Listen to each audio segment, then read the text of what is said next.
Good Tuesday morning. It is 6:30. Everything's all set to go here for this morning. And we had a good turnout yesterday. As long as we hit the 100 mark right now, we're doing good. So it was 128 guests altogether yesterday. 106 dined in, 22 were takeout. And last Saturday, we had 123 dine in and 16 takeout. So right now, if we can keep at the 100 average, we can stay ahead of our bills.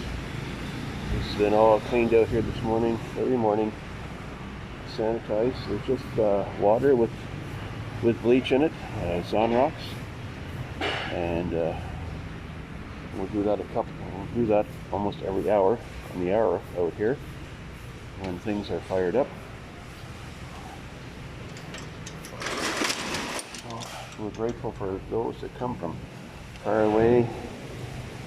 Tabinco, where else we got them coming from?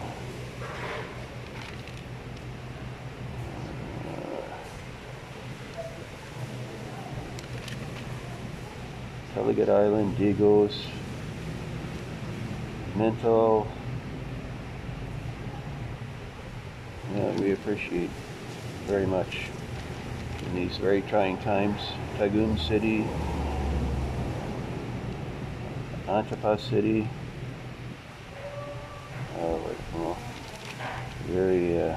Very good that way.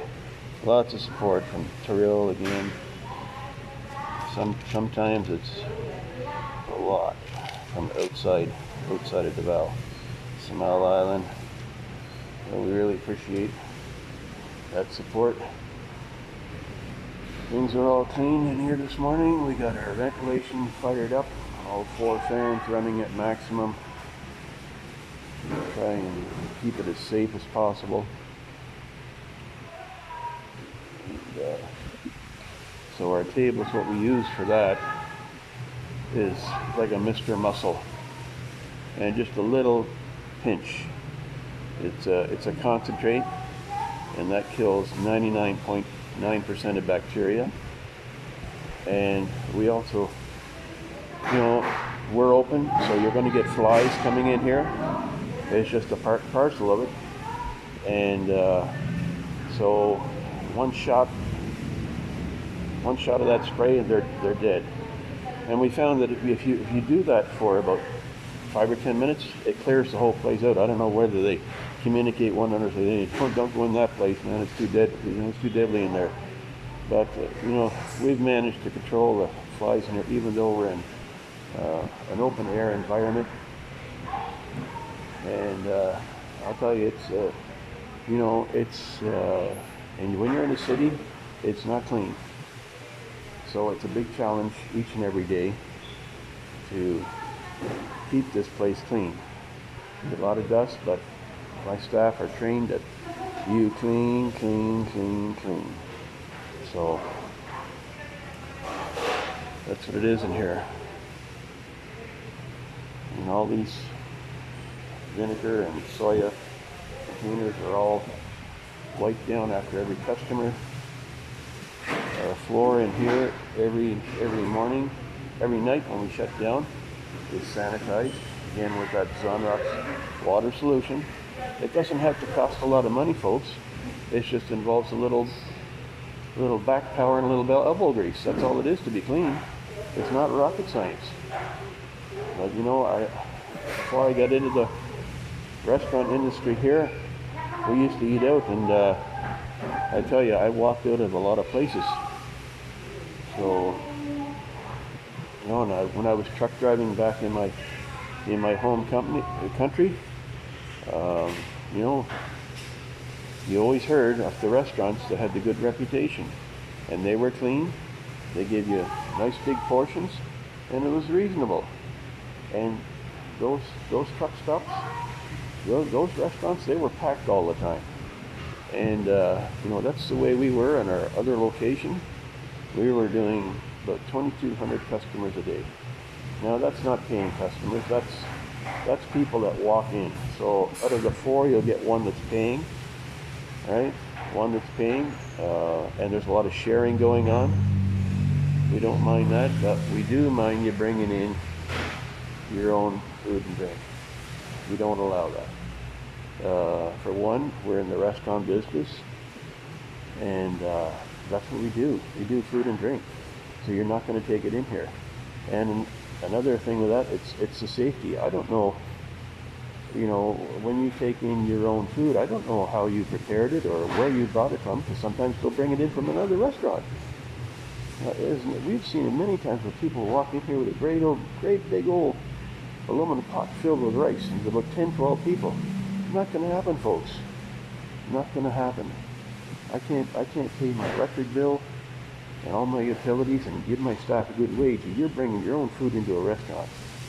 I could never wrap my head around that one, but it's something that's done a lot here, and that's that category of the food industry that I'm in, Carinderia. That's the norm. You won't get it happening in Jollibee or McDonald's, I don't think. But you get into places, Carinderias, eateries, that's the norm. So it's a big challenge for us here. We just don't allow it. And it's just a food safety issue, mainly.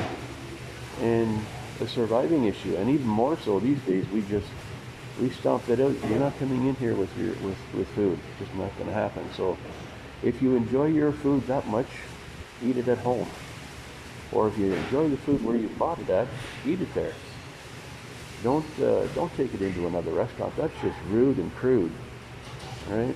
It makes it very difficult for restaurants when people do that. So, we're getting things laid out here this morning. We got some big changes coming in for January. We'll keep you abreast of what's going on with that. Actually, some major changes. And hopefully we can reach that 100 mark again today. All we're looking to do right now is just pay our bills. Just stay on top of them. That's it. There was very little profit in this before. We were doing maybe between 1.7 and 2%. That's it. But when we get into this business, we did it to basically make jobs for people and to keep me here instead of me flying back to my home country and working for 6 months and then coming back here. Especially when we had our first child, I decided, well, it took 2 of us to make it, so it's going to take 2 of us to raise them. And I didn't want to be trotting halfway around the world and leaving my wife to do that. So this is what we get into. And overall, it's been a good experience. Any major things that have happened are basically our own doing, for not checking things out, for not fully educating ourselves. But I will tell you one thing in this business that you want to do is learn to do the books. Learn to do your own books. Because bookkeepers here, from my personal experience, are some of the worst going. It is very difficult to find a good bookkeeper here. Extremely difficult. And when you get in trouble or you get audited by the BIR, they're nowhere to be seen. They will not. I have yet to have any of them back me up when the BIR comes a knocking. So learn to do your own books. Right? Learn to do your own. Now, what about setting up a business in this country? Well, you better do your homework, because as many of them start up, corner bases, many of them are shutting down.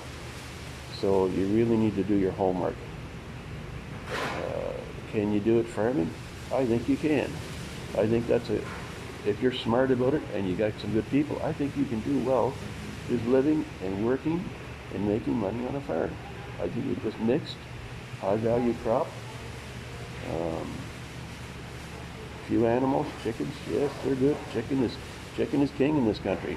You're doing chicken. You got a niche on chicken. You're going to do well.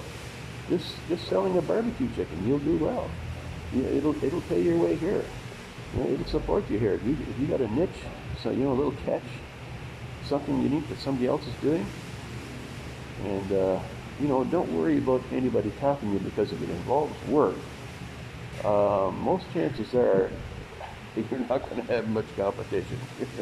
All right, so this all involves work. It involves a lot of work, but it does, like I said, it does keep me here, and I appreciate that fact very much. Now, one thing I do like is that we have VAC here. I love the VAC. That means everything that we buy, that 12% that we pay on, is we get that back. We get that back at the end of the month. So, every sale that we make here, we collect for the government. But the big problem with the VAC here is that people think that that's their profit. So if you're into this business with your wife and you are VAC, just get your hands on that each and every day and put it away. And then do your books at the end of the month. And then you can pay, you're going to get some of that tax money back. Because if not, it can go south really quick, and that 1,000 or 1,500 or 2,000 that you collected for the government, if you're not putting that away and you're spending that adds up pretty quick at the end of the month. And pretty so, you see how easy it is to dig yourself a hole. So just be careful when you're doing those things. Really do your homework. Search it out. We got very fortunate because this business was already established when we bought it. It was my wife's father's business, and he had a lot of clientele. So all we had, when we improved it, we just times 4 the business. That many more people were coming in. So that was a big advantage. We didn't have to start from square one. And then a lot of vloggers helped us. I like some of these guys. You have influencers, and then you have vloggers. The influencers just want a free meal, but the vloggers, they will come into your place. They don't even tell you who they are. They treat them, they're just like a regular customer. They sit down, they enjoy the environment, the food, and then they write their review. Right? These other people, if you're in the restaurant business, don't use that. Do yourself a favor, don't use that. It's not worth it. Anyway, that's my spiel for today. It looks like it's going to be a beautiful day out here, and I hope you're all staying safe. Wear your mask, right? Maintain physical distance, wash your hands regularly, and by doing that, you'll keep yourself safe and your family safe, and we can get over this nasty virus that's brought the world to its knees for what will probably be 1 year, I would say, till the vaccine. From the time the shutdown we had in March here, I can say it's going to be 1 year. And I still say it's going to be a difficult business environment even after that. It's going to probably take a year or 2 years to get over this, if there's a getting over it. Seeing as countries have some countries have spent trillions of dollars so far trying to stimulate an economy that's continuing to be brought to its knees by second and third waves. So it's going to be interesting anyway. Say good morning there. Good morning, everybody. All right, have a good one. Bye.